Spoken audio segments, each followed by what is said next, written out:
नमस्कार दोस्तों, आज की वीडियो में अपन देखने वाले हैं बीए पार्ट फर्स्ट एग्जामिनेशन 2022 में जो पेपर हुआ था उसके आधार पर अपन समझने वाले हैं कि आपका जो पॉलिटिकल साइंस का जो सेकंड पेपर है रिप्रेजेंटेटिव इंडियन पॉलिटिकल थिंकर, ठीक है, प्रमुख भारतीय राजनीतिक विचारक जो पेपर होगा 2023 में उसका एग्ज़ाम पैटर्न किस प्रकार रहने वाला है। ठीक है, ये चीज़ें समझने वाले हैं। पिछली वीडियो में हमने जो फर्स्ट आपका जो पेपर होने वाला है उस पर अपन ने डिस्कस किया था। तो यदि आप हमारे यूट्यूब चैनल पर नए हो तो चैनल को सब्सक्राइब करो, बेल आइकन को प्रेस करो, क्योंकि इस प्रकार की वीडियो मैं यहाँ पर लेकर आता रहता हूँ। तो आइए वीडियो को स्टार्ट करते हैं।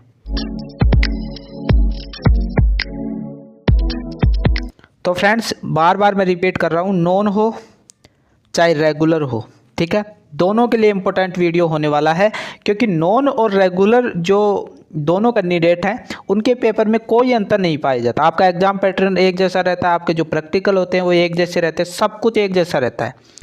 जो एग्ज़ाम होती है उनमें डेट का थोड़ा अंतर होता है और कुछ भी अंतर नहीं होता है। सिर्फ इतना सा होता है कि नॉन वालों का जो पेपर है ना वो पहले लगवा लिए जाते हैं, थोड़े ईजी होते हैं, लेकिन जो रेगुलर वाले होते हैं उनके जो पेपर है ना थोड़ा हार्ड बना देते हैं। बस इतना सा होता है और पेपर में कोई अलग आपसे नहीं होता है। ठीक है, तो पिछली बार क्या था कि 2022 में जो 50% पेपर आपको करना होता था, ठीक है, पूरे पेपर में पेपर वो पूरा देता था 100% का, लेकिन उसमें से अपन को 50% ही करना होता था।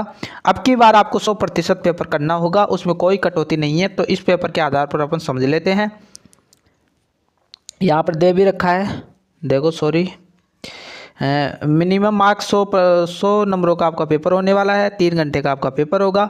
ये जो गाइडलाइन है वो सारी की सारी मैंने पढ़ ली है, तो मैं ये डायरेक्ट ही आपको बता देता हूँ कि कितने कितने क्वेश्चन आपको करने होते हैं। ठीक है, आपका जो पूरा का पूरा पेपर है वो पार्ट 3 में बांट रखा है, 3 खंडों में आपको बांट रखा है। ठीक है, तो यहाँ पर शुरू में ही दे रखा है पार्ट 1 और पार्ट 2 कितने नंबर अंकों का होने वाला है, 40 अंकों का होने वाला है, और पार्ट जो 3 होगा वो 60 अंकों का हो जाएगा। ठीक है, तो 100 अंकों का ये पूरा का पूरा पेपर हो जाता है। ठीक है, तो यहाँ पर अगले प्रश्न पर चलता हूँ।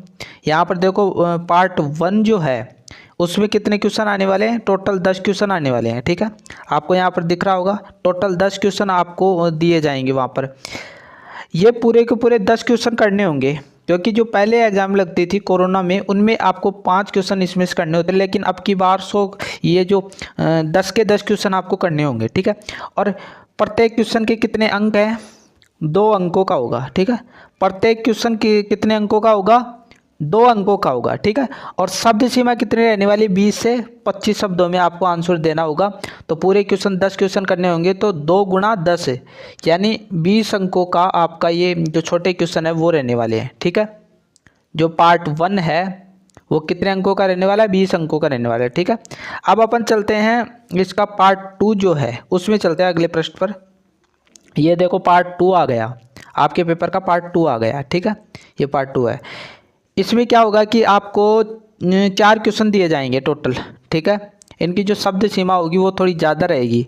ठीक है, तो ये 4 क्वेश्चन आपको दे रखे हैं, इन 4 क्वेश्चनों को आपको पूरे के पूरे करने होंगे। ठीक है, इस बार पूरे के पूरे आपको ये 4 क्वेश्चन करने होंगे। प्रत्येक क्वेश्चन का कितना अंक है, 5 अंक है। ठीक है, तो 4 क्वेश्चन यानी 4 गुणा, यानी 4 जो क्वेश्चन है उनको गुणा कर दो, यानी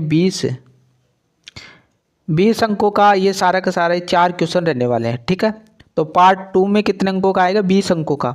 तो अब तक कितने हो गए, 40 अंकों का, यानी पार्ट 1 और पार्ट 2 में 40 अंकों का आपका वेटेज रहेगा। अब जो पार्ट 3 आने वाला है वो 60 अंकों का होगा, तो 40 और 60 कितने हो जाएंगे, 100 अंकों का हो जाएगा। ये जो पार्ट 3 होता है इसमें क्या होता है कि आपको बड़े क्वेश्चन दिए जाते हैं 6। ठीक है, ये पार्ट जो 3 है इसको 3 खंडों में बांट रखा है, ए, ब और स। ठीक है, तो जो आपका खंड ए है, आपका खंड ए है, इसमें आपको 2 क्वेश्चन दिए जाएंगे। ये आपके सामने दिख रहा है 2 क्वेश्चन, उसमें से आपको एक करना है, चाहे आप ये कर लो, हथवा में आएगा एक, अच्छा ये आप ये कर लो। ठीक है, ये कितने अंकों का रहने वाला है, ये आपका 20 अंकों का रहने वाला है एक क्वेश्चन। ठीक है, तो दोनों में से आपको एक करना होगा। ठीक है, अब इसका खंड ब जो है ये ब दे रखा है। ठीक है, इसमें आपको 2 क्वेश्चन दिए जाएंगे, 2 क्वेश्चन दिए जाएंगे, इनमें से आपको एक क्वेश्चन करना, चाहिए ये कर लो चाहिए ये कर लो, ये भी 20 अंकों का रहने वाला है। ठीक है, और आपका जो खंड स है इसमें आपको 2 क्वेश्चन दिए जाएंगे, ठीक है, एक करना है आपको, ठीक है। तो ये 20 अंकों का रहने वाला है। तो 20 गुणा 3 क्वेश्चन, यानी आपको 6 क्वेश्चनों में से 3 क्वेश्चन करने होंगे। तो 60 अंकों का आपका ये बड़े क्वेश्चन हो गए। तो 40 गुणा 60, सॉरी प्लस, ठीक है, 60, तो कितने हो गए 100 अंकों का आपका पेपर होने वाला है। तो मैंने सारी की सारी चीज़ें क्लियर कर दी है। यदि वीडियो थोड़ा समझ में नहीं आया हो तो शायद आ गया होगा, यदि समझ में नहीं आया तो वापस से रिपीट करके भी आप इसको देख सकते हो। मिलते हैं एक नई पेपर के साथ, नए विश्लेषण के साथ। यदि आप इस प्रकार की वीडियो पाना चाहते हैं तो आप हमारे यूट्यूब चैनल को सब्सक्राइब कर लो, बेल आइकन को दबा लो, क्योंकि इस प्रकार की वीडियो मैं यहाँ पर लेकर आता रहता हूँ। तो मिलते हैं एक नई वीडियो के साथ। आई होप आपको वीडियो अच्छा लगा होगा। Thank you.